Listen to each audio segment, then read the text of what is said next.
ሰላም ጤና ይስጥልን ተመልካቾቻችን ከአንከር ሚዲያ ዝግጅት ክፍል ያክብሮ ሰላምታችንን እናቀርባለን። ከፋኖ መንደር የተገኙ መረጃዎች በሚል የምናቀርብላችሁን መርሃ ግብር ነው ይዘን የመጣ ነው። በትላንትናው ዕለት በተለያዩ የአማራ ክልል አካባቢዎች ከፍተኛ ድል የተገኘባቸው ውጊያዎች መደረጋቸው ይታወቃል። በተለይም በደቡብ ጎንደር በአገዛዙ ሰራዊት ላይ መጠነ ሰፊ ኪሳራ መድረሱም እንደዚሁ በቪዲዮና በፎቶግራፍ ጭምር ተደግፈው ከመጡ መረጃዎች ለማወቅ ተችሏል። ዛሬ የደረሰን መረጃ እንደሚያመለክተው በቀጠናው የሚገኙ የብልጽግና ሹማምንቶች ወደ ምድብ ቦታቸው ለመሄድ እንደማይፈልጉ በመግለጻቸው ከመከላከያ ሰራዊቱ አዛዦች ጋር ከፍተኛ ጸብ ውስጥ መግባታቸው ተመልክቷል። ብዙዎች እንደታሰሩም ነው የሚነገረው።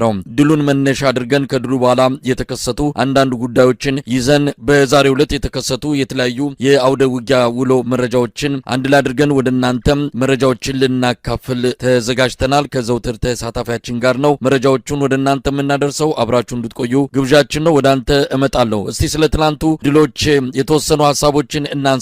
ትላንት እንዴት ነበረ? እንግዲህ ባለው መረጃ መሰረት ከ600 በላይ የአብይ አህመድ የጥምር ሰራዊት አባላት ናቸው የተደመሰሱት። 500 የሚደርሱ መማረካቸውም ተመልክተዋል። ከፍተኛ ቁጥር ያለው የጦር መሳሪያ በቁጥጥር ስር መዋሉ ነው የተገለጸው። ድሉ ከፍተኛ ነው። በአካባቢው የብልጽግና መዋቅር ሙሉ በሙሉ ፈርሷል። እስቲ ስለ ትላንቱ ድሎች ያሉትን በተወሰነ ደረጃ እንመልከታቸው።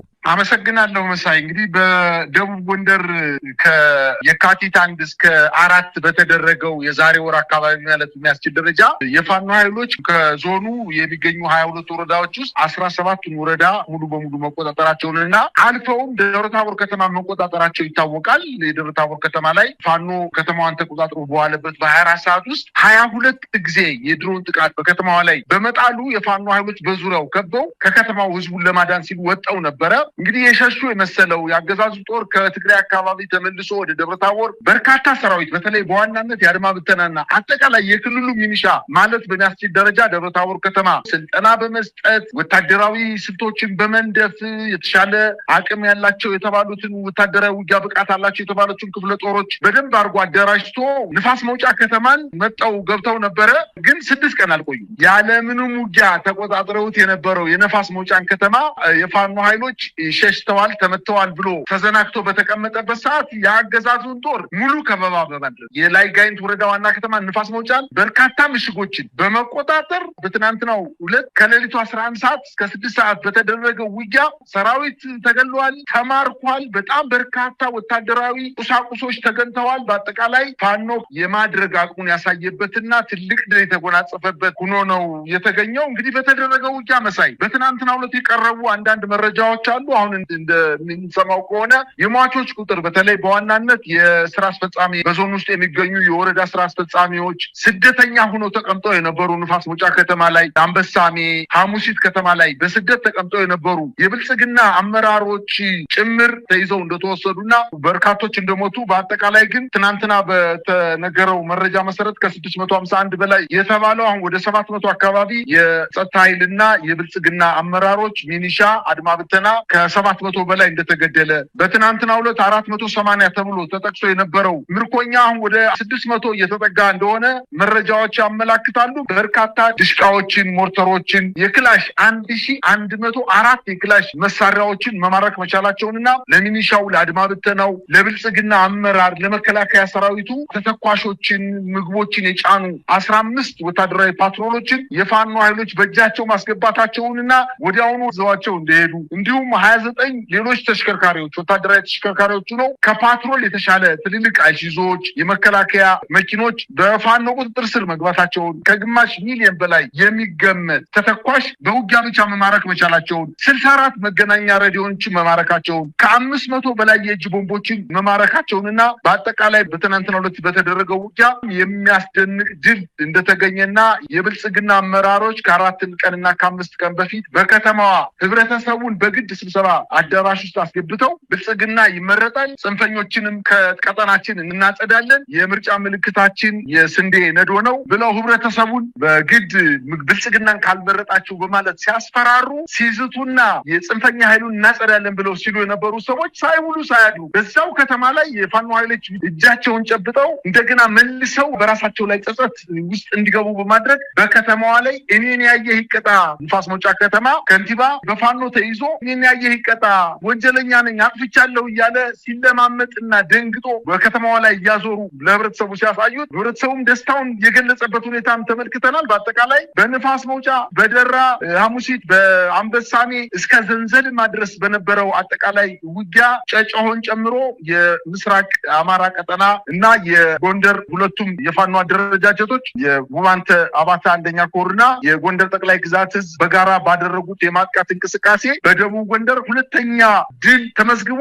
ያገዛዙ ጥምር ጦር በዛ ዞን ከፍተኛ ሽንፈት ነው የደረሰበት። ነገር ግን አሁን እንደገና ያንን አካባቢ መልሶ ለመቆጣጠር በአካባቢ ላይ ከባድ መሳሪያዎችን በመተኮስ ፋኖ ኃይሎችን ለመምታት ጥረት እያደረገ ነው። ነገር ግን የፋኖ ኃይሎች ስንቅ እና ምርኮ ይዘው በተለይ የብልጽግና አመራሮች በደራ ወረዳ የአንበሳሜ እና የሐሙሲት አመራሮችን የወረዳው ዋና አስተዳዳሪ እንዲሁም የሐሙሲት ከተማ ብልጽግና ጽሕፈት ቤት ኃላፊ የአንበሳሜ ከተማ አመራሮችን የሻለቃ አዛዦችን ጨምሮ ከ50 በላይ የጸጥታ ኃይሎችን በዛች ከተማ ብቻ በተደረገው ውጊያ ደምሰውታል። በስደት የነበሩ ባህር ዳር ከተማ ላይ ከዛሬ ወር በፊት የአካባቢው መቆጣጠሩን ተከትሎ ሸሽተው ባህር ዳር የነበሩ የደራ ሐሙሲት ወረዳ አመራሮች በመከላከያ ሰራዊት በግድ ወደ ወረዳችሁ ትሄዳላችሁ በማለት እምቢ ብለው መልቀቂያ ጠይቀው አንሄድም ቢሉም ነገር ግን መልቀቂያ በዚህ ጊዜ መጠየቅ አትችሉም ከምርጫ በኋላ ነው በማለት በመከላከያ እና በአድማ ብተና ኃይሎች ታጅበው ደራ ሐሙሲት አንበሳሜ ከተማ ከገቡ በኋላ 24 ሰዓት ሳይቆዩ የፋኖ ኃይሎች በፈጸሙት ጥቃት የአድማ ብተና አዛዦች፣ የሚኒሻ አዛዦች፣ የብልጽግና አመራሮች ከ50 በላይ የሚገመቱ በውጊያው መገደላቸውንና በርካቶችን ደግሞ ይዘዋቸው ወደ ዋና ቀጠናቸው መሄዳቸውን ነው መረጃዎች የሚያመላክቱት።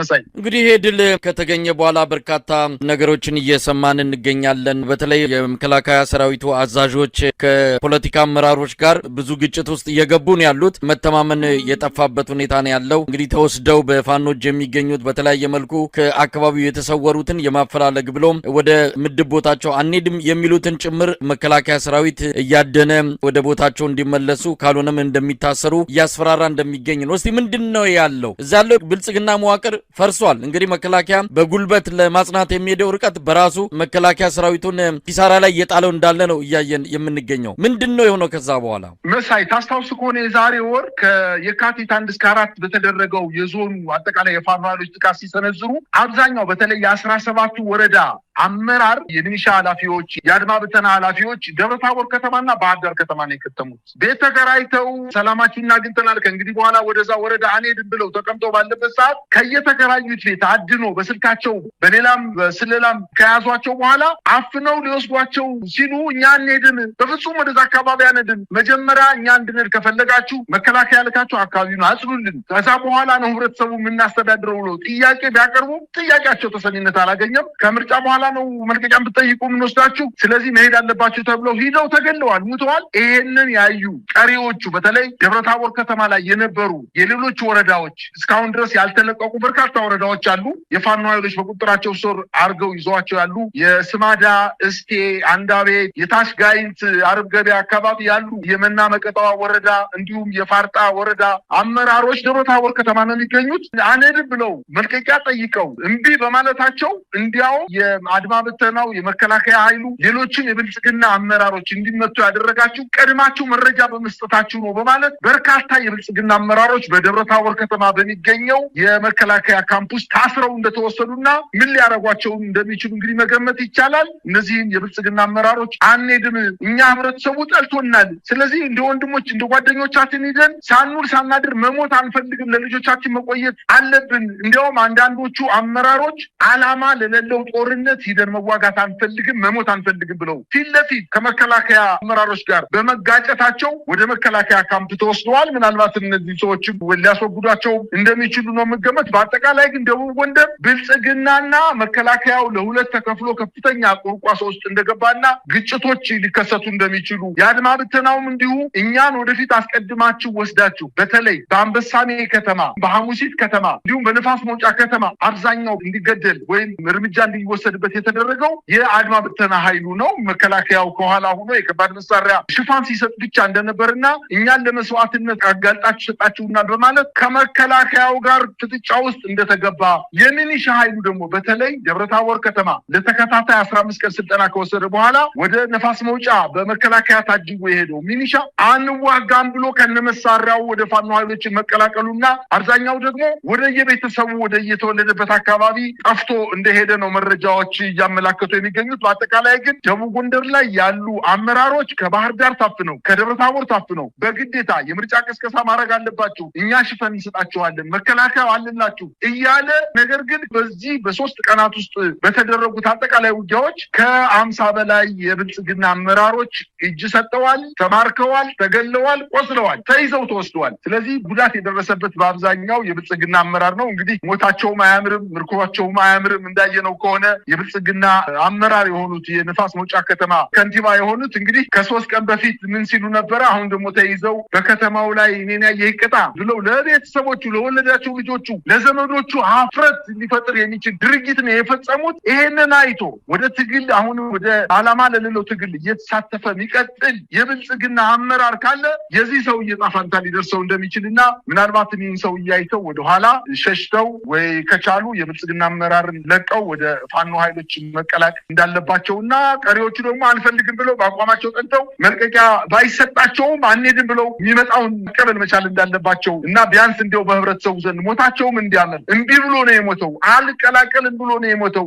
መልቀቂያ ስላልሰጡት እምቢ ስላላቸው ነው እርምጃ የተወሰደበት፣ የታሰረውም እንዲህ ስለሆነ ነው ተብሎ ሰው እንዲያወራለት እንኳን እነዚህ የሞቱ ሰዎች አሁን አንበሳሜና ሐሙሲት ላይ የሞቱ የብልጽግና አመራሮች ምን ተብሎ ነው የሚለቀስላቸው? ህብረተሰቡን ሲያገለግሉ ተገደሉ የሚባሉት የብልጽግና አመራር ከመከላከያ ሰራዊት ካምፑኖ ክላሽ ተሸክሞ አብሮ እየተዋጋ ነው የተመታው። የተማረኩትም እድለኛ ሆነው ወደ ፋኖ ዋና ካምፕ ተወስደዋል። የሞቱት ግን እንግዲህ ሊለቀስም አይችልም። ሞታቸው የውሻ ሞት ተቆጥሮ በማህበረሰቡ ዘንድ ለቤተሰቦቻቸውም ከፍተኛ ጠንቅ ሰጠው የባንዳ ልጅ የተባሉ ቤተሰቦቻቸው እንደሚሰደቡና በአጠቃላይ ግን በብልጽግና አመራርና በአገዛዙ ጦር ላይ በደቡብ ጎንደር የደረሰው ሽንፈት ኢታማጆር ሹሙ እንደተናገረው በዘራችሁ አይድረስ ብሎ እንደተናገረው በብልጽግና የደረሰው ሽንፈት እጅግ በጣም አሳፋሪ ነው ማለት እችላለሁ። መሳይ እዚህ የትላንቱ ድል ቀላል የሚባል ስብራት አይደለም በአገዛዙ መንደር የፈጠረው። በተለያየ መንገድ ለማድበስበስ ቢሞክሩትም ነገር ግን የሚችሉት አይደለም።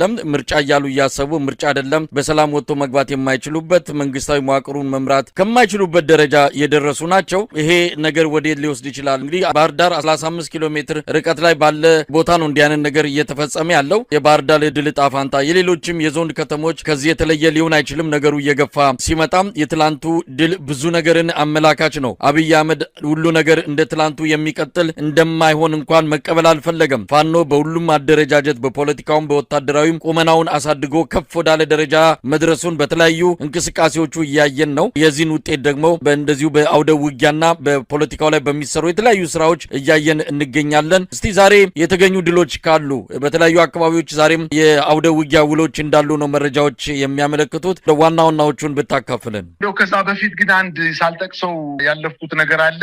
ባለፈው የዛሬ ወር ውጊያ በንፋስ መውጫ እና አጠቃላይ 17 ወረዳዎችን ሲቆጣጠሩ ንፋስ መውጫ ላይ በ3 አቅጣጫ ያገዛዙን ጦር ለመምታት የፋኖ ኃይሎች ወደ ከተማዋ ሲገቡ የከተማዋ ብልጽግና አመራር ወታደራዊ ኃላፊዎች፣ የሚኒሻ ኃላፊዎች እንዲሁም የአድማ ብተና ኃላፊዎች ጨጨሆ በተባለው አካባቢ ነው አምልጠው ወደ ጋሸና መስመር የሸሹትኝ። የፋኖ ኃይሎች ንፋስ መውጫ በአራቱም አቅጣጫ ሌሊቱን ከበው ከተማዋን ምንም አይነት መውጫ መንገዶችን በሙሉ ዘግተው በተለይ ወደ ጎንደር መውጫ፣ ወደ ወልዲያ መውጫ፣ ወደ ጨጨሆ መውጫ እንዲሁም ወደ ታችኛው ባሉት አራቱም መውጫዎች ላይ ዘግተው ውጊያውን ካሸነፉ በኋላ የብልጽግና አመራሮች አንዳንዶቹ በቤተክርስቲያን ራሳቸውን ደብቀው ነው የተገኙት። አንዳንዶቹ ደግሞ በግለሰብ ኩሽና ቤት የዱቄት መጋዘን ውስጥ ገብተው ነው የተገኙት። ከዚህ የበለጠ ውርደትና ሽንፈት የት አለ?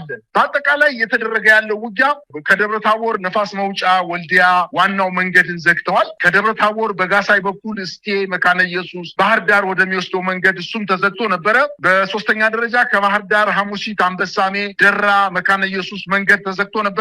እነዚህ ትልልቅ መንገዶች ዋና የአስፋልት መንገዶችን ዘግተው የአገዛዙ ጦር ምንም አይነት መፈናፈኛ እገዛ እንዳያደርግ ከባህር ዳር ከተማ ተጨማሪ ኃይል እንዳይመጣለት ሐሙሲትና ዘንዘልማ ላይ የሌሎች ኃይሎች ቆርጠው መከላከያ ሊመጣ ሲል እዛ አካባቢ ውጊያ በመክፈት ንፋስ መውጫ ላይ ያለውን ኃይል ሙሉ በሙሉ ደምስሰውታል። በአጠቃላይ የፋኖ የውጊያ የማድረግ አቅም የታየበት ነው ማለት ይቻላል። ነገር ግን አሁንም የአገዛዙ ጦር መሳይ ከስህተቱ ከሽንፈቱ አሁንም መማር አልቻለም። በወልዲያ ከተማ ዛሬ ከወልዲያ ከተማ በመውጣት የፋኖ ኃይሎችን ይዞታ ለመቆጣጠር ከወልዲያና መርሳ አቅጣጫ ድሮን፣ የከባድ መሳሪያዎችን፣ ታንኮችን ታንኮችን፣ ትልልቅ መድፎችን፣ ቢኤም የሚባሉትን ዙ 23ቶችን ይዘው መርጦን ለመቆጣጠር ጥረት ያደረገው የአገዛዙ ጦር የፋኖ ኃይሎች በተለይ የመቶኛ ተብሎ የሚጠቀሰው ኮር 11ኛ እና 35ኛ ክፍለ ጦር መሽጎ በመጠበቅ የመጣውን የአገዛዙን ጦር ክፉኛ መቶ መልሶታልኝ። በአጠቃላይ በዛ በወልዲያ ዙሪያ እየተደረገ ያለው ውጊያ